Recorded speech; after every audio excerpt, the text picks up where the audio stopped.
opinion. So, I've been sitting here trying to envision exactly what the Marcus Freeman era may look like on the field once the newness of all this wears off, the players and staff get more comfortable with their new normal.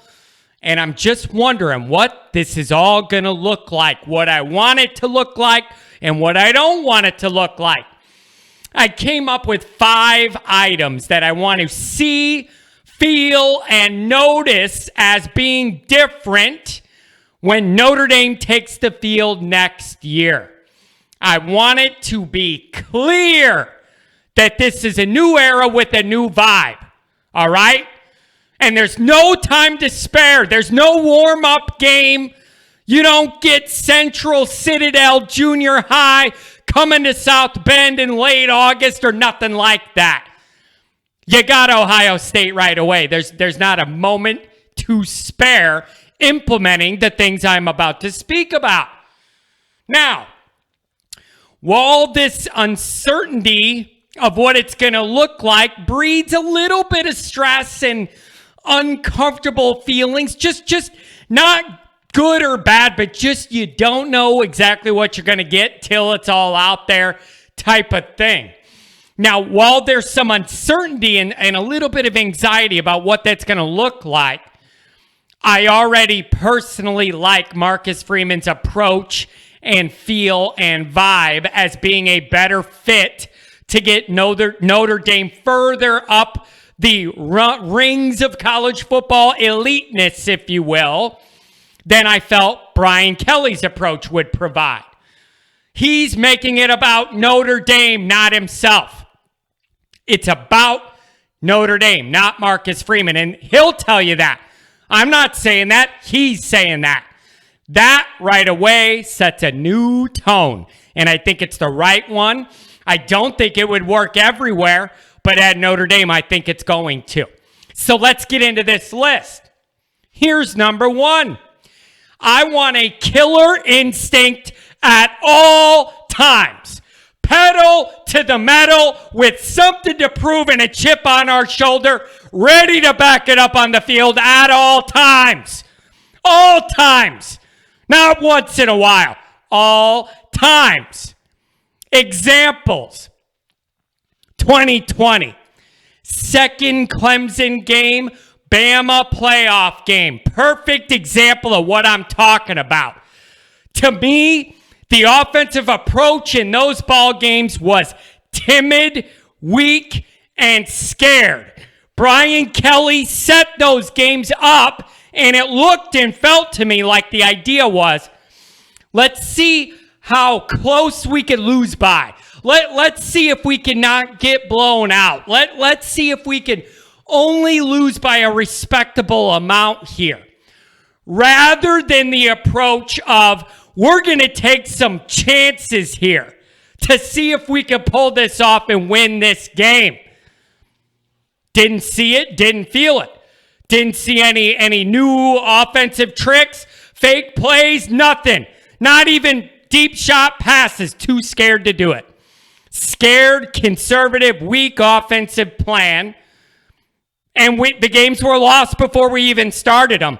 Because the idea was, let's just try and not lose by a lot, rather than we're going to take a lot of chances, throw the kitchen sink at these games and try and win them. Maybe you disagree with the approach or see it differently than I do, but that's what I saw and felt in those games. I want to see that mentality change. Even if it burns us sometimes. Play to win, be aggressive, try and win the games. Don't be conservative and just be happy to only lose by 2 scores. No, take chances, try and win ball games. You're going to get a lot more out of your players if you tell them, we're letting it rip and we're going to try and win these games. We're not playing scared anymore. We're not playing conservative anymore. No. Now, while the players like this approach, it can't be reckless and careless That's not what I'm saying, to play irresponsibly, but I need to see more of an instinct to win these games than to just be happy to keep them close or not lose by a lot. And 2020 is the perfect example. Both those ball games were lost before they were even played because Kelly didn't want to change anything or even try anything new, take any chances. No. Hate it. Hate it. Gotta see that killer instinct to win every game all the damn time. Now, number 2, and it relates to number 1, more intensity. At times under BK, we looked locked in and like we were ready to pounce and to continue to pounce, but it was not nearly consistent enough. And most definitely didn't apply in the biggest games we played against the best talent we played. So, no more lame, slow starts. No more sleepwalking through a first half. No more business trips.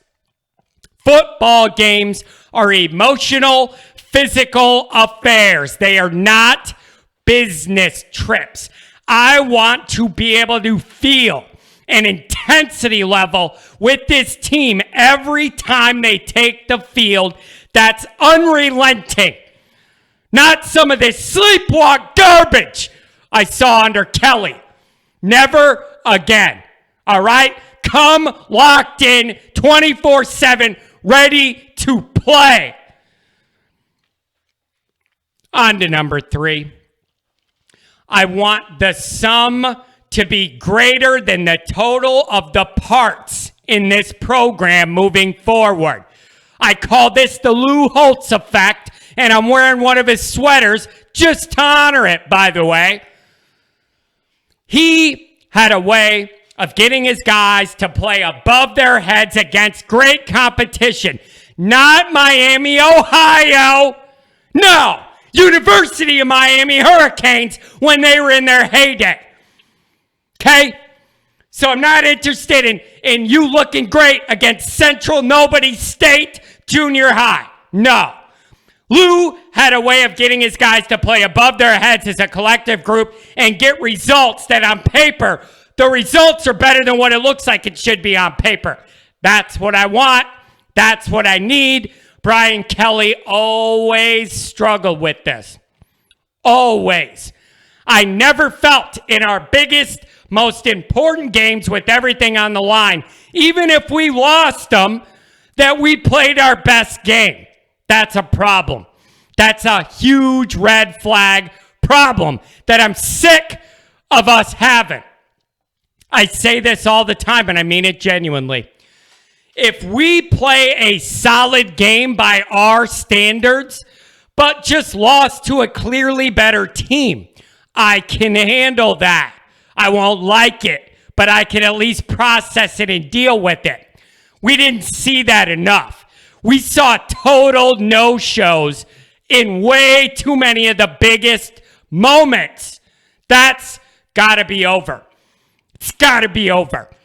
Marcus has the personality and touch, like Lou had, to know what buttons you have to press to find that in your ball club, just like Lou did. This is going to be put to the test week 1 right away. Now, I don't expect things to be perfect week 1 right away. I just need to feel all these things are being worked towards as differences in vibe. Just the vibe, the feel of the program, day in, day out, week in, week out. Marcus has the personality to get this done in a way Brian Kelly never could. He could never really figure out what buttons to press, what plan to put together so that we're in our biggest moments, we played our best. It just didn't happen enough. Very rarely, if ever, on the biggest of the big stages. That needs to change. Marcus's personality, I think, can be that change. Initiate that change. Number 4, have more fun. This is a game after all. Too many times under Kelly, it felt like these guys were working, not having a game and playing fun. You'll get much more out of your squad naturally if it's a more fun environment. Now, I got to say this. I'm not talking casual, laid back, buddy with the players. They start walking over you because they think you're their pal and not their head coach because you're close in age and all that. That's not what I'm talking about. That's not what I'm talking about. I'm talking about threading that needle of everybody knowing their responsibilities and what they have to do, but having fun within that framework. And I think these Notre Dame players respect Marcus Freeman enough. They're not going to take advantage of his pleasant personality and demeanor. So when I say have fun, I mean within the framework of working your ass off, knowing your responsibilities, doing them, but having fun. Too many times it looked and felt like it was work and a slog and not a fun game. You're going to get more out of the team if they're having fun out there together. And it's just a different kind of flavor and vibe. And again, Marcus's personality lends itself to more of this. And I just think you're going to get a higher level out of play if these guys are having a ball doing it together and you let them be themselves a little more. Let them grow together. I think we'll see this, and I think it's going to have an immediate impact. I just do. Too many times I looked at our guys like they don't even look like they're enjoying playing for Notre Dame right now. And I never understood that, and I hated it when I saw it. Here's number 5. This is going to be a cop-out. No, I admit that. Number 5's a cop-out. Keep recruiting relentlessly. That is the thread that ties all of the above items together. Obviously, this is more of an existential list, not more of a list of, here's exactly what I want the offense to look like. Here's what I want the defense to do. This is a much more existential feel type discussion that I'm having. Vibe, feel in the program, that kind of thing. But without elite recruiting, all the things I just talked about, there's a certain cap and a level that you're going to get to and not be able to get above unless you recruit elitely and relentlessly. That's the thread that ties all these items together and makes it work out there on Saturdays. So I need to see that obviously continue so that we could get the most out of the other 4 items that I mentioned. So you do that, the coaching staff comes together, and now you're off to the races. Okay? I'm excited to see what this new era is going to look like and what it's going to feel like. I feel that it's going to raise the bar for Notre Dame as a program just because of Marcus's approach being, it is just his philosophical, his personality, his approach to all of this. It is the best fit for Notre Dame. Like, I don't know if it would work everywhere. Marcus Freeman might be a too nice and genuine guy for this approach to work everywhere. It's perfect for Notre Dame. This approach is perfect. And I'm fairly confident you're going to see some big time, high level results because of it. But at the same time, if you said to me, John, I like all the things you're saying, and so far so good on the recruiting trail and when the guy speaks and everything, but I'm not going to believe it till I see it on the field. If you're going to say that to me, I'll say to you, that's perfectly fair. Like, what am I going to say? That's totally, perfectly fair.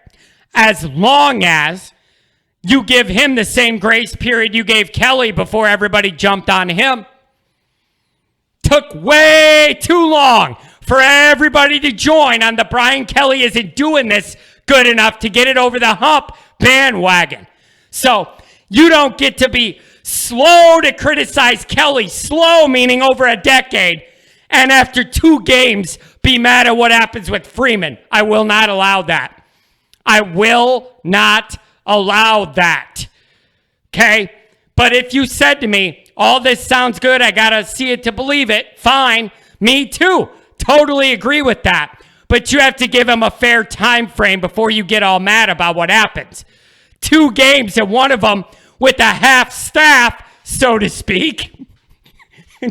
One of them with the half staff, people trying to leave or figure out their next move, I'm not judging him on. So give the guy time. Give the guy time. Let a couple of these recruiting cycles come through. We play the next couple years with these tough schedules. Get some of those learning pains out of the way. Then I think you see this Marcus Freeman vision come to life. Come to life. All right? So that's what I want to see, you guys. All right? Number 1, killer instinct at all times. Number 2, more consistent intensity. Number 3, the sum is higher than the amount of the parts. Number 4, have more fun out there playing for Notre Dame with your friends. Number 5, keep recruiting relentlessly. It is the lifeblood of every program and the thread that weaves all these items together to where you can raise a trophy at the end of the season. I believe in it. I can't wait to see it. Talk to you next time.